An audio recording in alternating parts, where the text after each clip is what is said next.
These pilings that you see on either side of the boat right now are called dolphins, and that's what the boats used to tie up to when they would spend the night here in Salem. In fact, the company that owned most of the river boats, the People's Transportation Company, set up an office here in Salem, and that's where they would transfer a lot of their crews when they were traveling between Oregon City and Eugene. This was a nice stopping off spot. Well, we're coming up on Pringle Creek, and this is where they're building that new bridge. It's a pedestrian bridge that's going to connect Riverfront Park together with Minto Island Park. When it's completed, which will be next summer, we will then have 26 miles of continuous bicycle paths and jogging paths between 3 major parks, and that 26 miles is equivalent to what Central Park has in New York City. So we're pretty delighted about that. It's going to be a wonderful addition to the area here. If you look off just beyond the bridge on the right side, you can see Fairmont Hill over there in South Salem, and the big house on the top of Fairmont Hill is the governor's mansion, known as Mahonia Hall.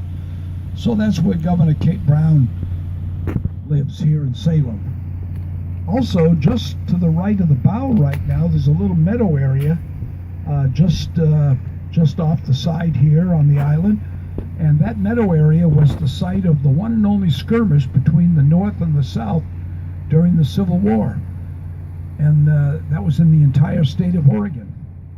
People don't realize it, but Oregon almost sided with the South because there were so many Southern sympathizers here in the state back in those days. In fact, a group of 38 of them had gathered here in Salem, most of them coming over from Polk County, and they were getting ready to march back east, but they unfortunately ran into a company of federal troops that were just passing through town, and the federal troops decided to put a stop to it right here and there, so they chased them over to the island, and during that skirmish, 12 of the Southerners lost their lives, 9 were captured, and the rest of them had to swim across the river back over to Polk County in order to escape.